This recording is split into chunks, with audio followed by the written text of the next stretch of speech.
Y mis hijos no tienen la culpa de nada. Y sin embargo, están aquí en el Perú en una situación irregular, están aquí en el Perú sin poder tener acceso a los derechos que les corresponden, a tener una partida de nacimiento, a tener un DNI, a tener un pasaporte. Están en la obligación de tener que abandonar el país periódicamente para no sobreextender su visa, cosa que han hecho más de una vez.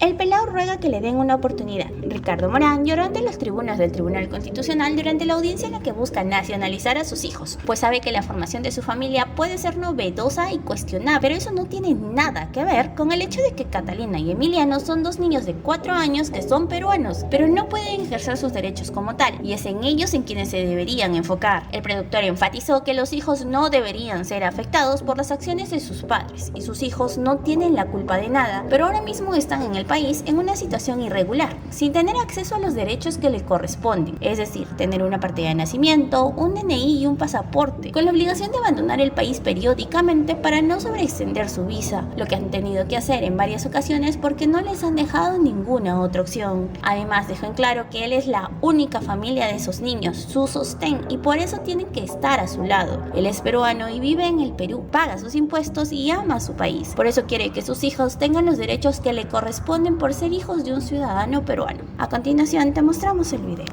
Y todos aquellos que les corresponden, que son fundamentales por ser peruanos. Yo sé que la formación de mi familia,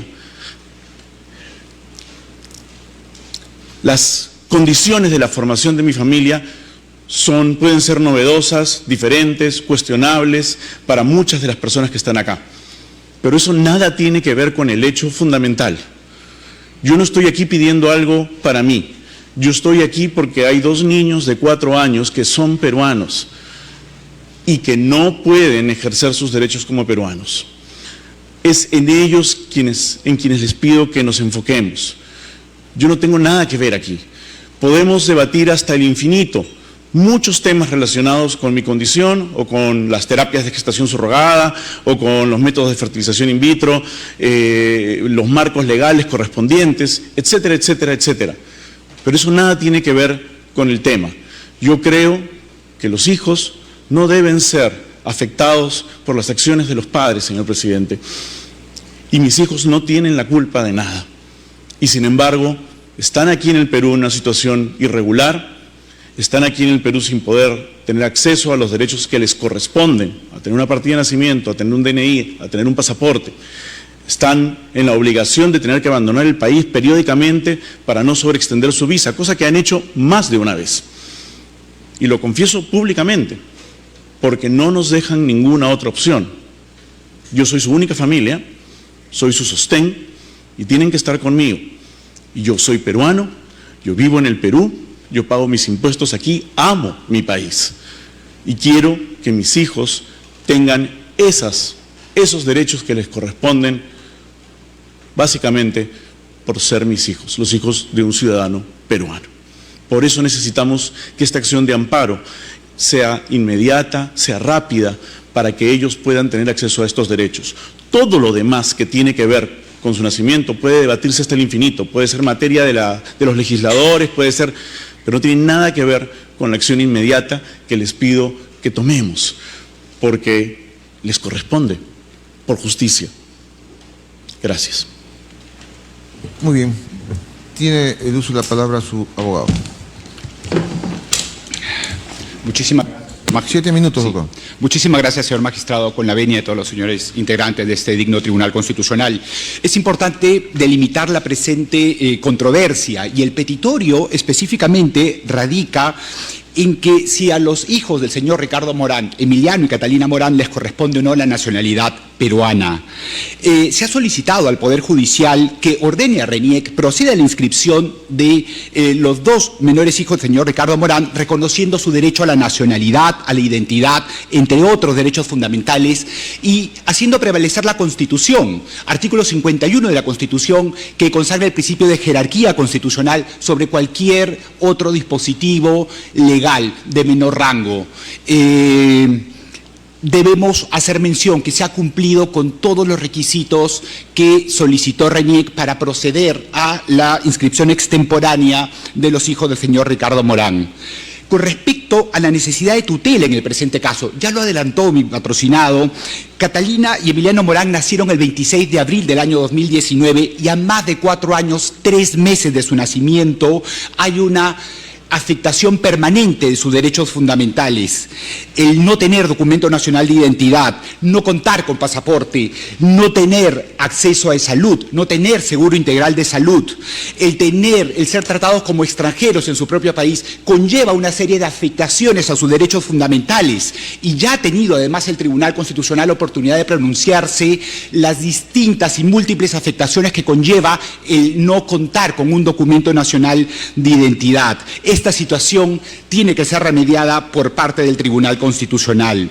En efecto, el Tribunal Constitucional ha establecido cuál es la importancia de contar con un documento nacional de identidad en el expediente 2273 del año 2005 y la función que cumple el documento nacional de identidad, no solamente para la identificación de las personas, pero además para poder ejercer un conjunto de derechos fundamentales, los derechos fundamentales antes mencionados, pero además derechos civiles y políticos. Si los niños, la situación no es remediada, posteriormente no podrán ejercer sus derechos civiles y políticos, votar en elecciones, entre otros derechos fundamentales.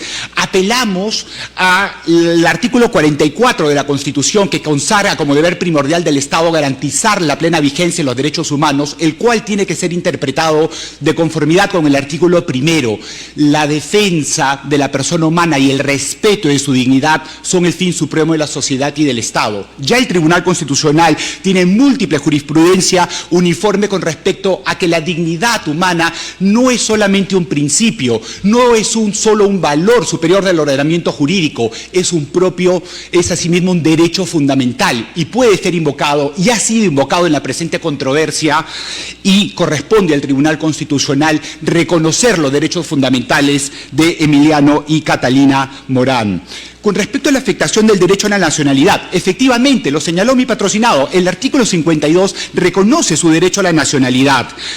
Asimismo, es importante tener en cuenta el artículo segundo, el numeral 21, establece que nadie puede ser despojado de ella ni ser privado de obtener o renovar un pasaporte. No cabe duda que Emiliano y Catalina Morán son hijos del señor Ricardo Morán. Eso no está en discusión en la presente controversia y por eso solicitamos que sea correctamente delimitado.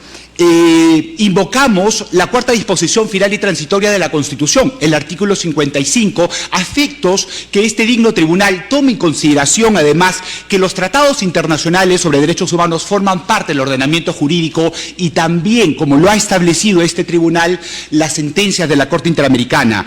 La vinculatoriedad de las sentencias de la Corte Interamericana incluso radican en su ratio decidendi, y la Corte Interamericana ha tenido la oportunidad de pronunciarse con respecto al derecho a la nacionalidad, con respecto al derecho a la identidad, y cómo la obtención de la nacionalidad y el derecho a no ser privado de ella es una condición, es un requisito para el ejercicio de un conjunto de derechos fundamentales, y esto tiene que ser reconocido por parte de este digno tribunal. Asimismo, invocamos un tratado del Sistema Universal de Protección de Derechos Humanos, que es la Convención de los Derechos del Niño, cuyo artículo 8.1 establece la obligación de los Estados parte de respetar el derecho del niño a preservar su identidad. El artículo 19 de la Convención Americana sobre Derechos Humanos también consagra los derechos del niño, los cuales están siendo vulnerados en el presente caso por más de 4 años. Importante, señores magistrados, además, que se tenga en cuenta. No sé si me podría permitir 2 minutos más, por favor, señor magistrado. Sí, sí. Importante, asimismo, que se reconozca que los tratados internacionales y tanto la Corte Interamericana como el Comité de los Derechos del Niño ha consagrado la existencia de distintos tipos de familia. Entendemos que el legislador pueda tener una idea preconcebida, lo que se espera, ¿no? Una familia conformada por padre, madre e hijos, pero lamentablemente no todos los casos son así, y el derecho de protección de la familia está consagrado en distintos instrumentos internacionales y la observación general número 7 establece la obligación de los estados de otorgar protección a los distintos núcleos familiares, como en el presente caso solicitamos que se haga. De la misma forma, apelamos a la protección del interés superior del menor, de los menores, Catalina y Emiliano Morán en el presente caso, y ya el propio Comité de los Derechos del Niño ha establecido en su observación general número 14 del año 2013 la obligación del Estado de integrar e interpretar debidamente todas las actuaciones legislativas, administrativas y judiciales a efectos de tutelar el interés superior de los menores, que ha sido abordado no solamente como un principio, pero también como un derecho. Finalmente, señores magistrados, es importante que se tome en cuenta, porque esto ha sido desconocido por RENIEC, que la presente controversia versa sobre derechos fundamentales y, consecuentemente, tanto el artículo 25.1 de la Convención Americana sobre Derechos Humanos como el artículo 139, numeral tercero, que consagra el derecho a la tutela judicial efectiva, conjuntamente con el artículo 200, que establece que el recurso de amparo es un recurso efectivo, tiene que ser un recurso rápido, sencillo, efectivo para la protección de los derechos fundamentales de Emiliano y Catalina Morán en el presente caso. Solicitamos, consecuentemente, a este digno tribunal que emitan una resolución fundada en derecho a efectos de tutelar los derechos fundamentales de Emiliano y Catalina Morán. Eso es todo. Muchas gracias. Muy bien. Doctora, tiene 8 minutos. Muchísimas gracias. Muy buenos días, señores magistrados del Tribunal Constitucional, abogado de la parte demandante y los presentes. En representación de la Procuraduría Pública de RENIEC, participo en esta audiencia de vista de la causa a fin de solicitar que se sirvan rechazar el recurso de agravio constitucional y se declare improcedente o en su defecto infundada la demanda. Para empezar, quisiera delimitar algo para tener claro respecto a cuál es la pretensión en este proceso de amparo. En este proceso de amparo, de manera clara, la parte demandante desde el inicio del proceso ha señalado que solicita que se declare la nulidad de las resoluciones emitidas por mi representada, a través de las cuales se rechaza el recurso de apelación interpuesto contra las resoluciones que rechazaron las solicitudes de inscripción administrativa extemporánea de menor nacido en el extranjero. Respecto a esta pretensión, señores magistrados, como en primer lugar, esta Procuraduría Pública solicita que se tenga presente lo establecido en el artículo 7, inciso 2 del nuevo Código Procesal Constitucional. Esto es para verificar la procedencia de esta demanda de amparo. ¿Qué señala este marco normativo? Que justamente los procesos constitucionales, entre los cuales se encuentra el amparo, no procede cuando existan vías procedimentales específicas igualmente satisfactorias. En este sentido, teniendo en cuenta la pretensión que, como bien señalé, es que se declare la nulidad de pronunciamientos emitidos por mi representada, debe tenerse presente lo establecido en el artículo 148 de la Constitución y el artículo 228, inciso 1, del texto único ordenado de la Ley del Procedimiento Administrativo General, que señala que los actos administrativos que agotan la vía administrativa podrán ser cuestionados en el Poder Judicial a través del proceso contencioso administrativo. En este sentido, señores magistrados, no puede obviarse que justamente nuestro marco normativo cuenta con un proceso idóneo, que cuenta una estructura definida y a través de la cual se puede realizar o se puede otorgar la tutela, en este caso a la pretensión de la parte demandante. En este sentido, no podemos olvidar que justamente este tipo de proceso es el primer nivel de protección de los derechos, en este caso de los administrados, entre los cuales se encuentra la parte demandante. Es por estos fundamentos que en un primer momento nosotros solicitamos que se analice lo establecido en el artículo 7, inciso 2 del nuevo Código Procesal Constitucional y se declare improcedente la demanda. Sin embargo, señores magistrados, si luego de analizada la causa, el tribunal considera que pese a esta causal de improcedencia, la causa merece un pronunciamiento de fondo, esta Procuraduría Pública también considera que la demanda debe ser rechazada por los siguientes fundamentos. Para empezar, y un hecho no controvertido durante todo el proceso, es que tanto la Corte Interamericana, así como el Tribunal Constitucional, ha señalado que respecto a la nacionalidad, cada Estado puede determinar quiénes son sus nacionales. Bajo esta premisa debemos señalar que el artículo 52 debe ser de una lectura completa. Esto es, son peruanos por nacimiento, en este sentido, los nacidos en el territorio de la República, así como los nacidos en el exterior de padre o madre peruano inscritos en el registro correspondiente conforme a ley. Es esta parte que nosotros queremos resaltar para efectos de verificar en el presente caso. Ahora, ¿cuál es el procedimiento para efectos de la inscripción de menores nacidos en el extranjero? En este sentido, RENIEC cuenta con la directiva 415-GRC/32, esto es, que es los procedimientos registrales para la inscripción de hechos vitales. Pero esta directiva, señores magistrados, se encuentra conforme al marco normativo vigente, esto es, de acuerdo a lo establecido en el artículo 20 y 21 del Código Civil. ¿Y qué señala este marco normativo? Que al hijo le corresponde el primer apellido del padre y el primer apellido de la madre. Sin embargo, la única posibilidad se faculta en este caso a la mujer que al no revelar la identidad del progenitor pueda inscribir a los menores con sus dos apellidos. Esa es la única posibilidad en este sentido para la inscripción de menores únicamente con el apellido de uno de los padres. Ahora, en este sentido, señores magistrados, entonces podemos advertir una cosa, que en el procedimiento administrativo efectivamente se realizó una solicitud de inscripción de menores nacidos en el extranjero.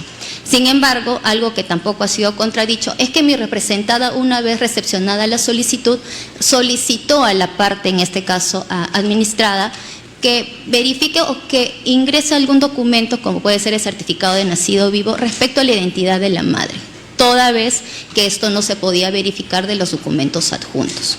En este sentido, la parte demandante, ahora demandante, señaló en sede administrativa y también se va a poder verificar en proceso constitucional que dicha posibilidad no podía ser o que no se podía señalar la identidad de la madre. ¿Y tú qué opinas de las declaraciones de Ricardo Morán? ¿Crees que el Tribunal Constitucional debería reconocer a sus hijos como peruanos? Déjanos tu opinión en los comentarios y comparte este video para ayudarnos a que esta información llegue a más personas.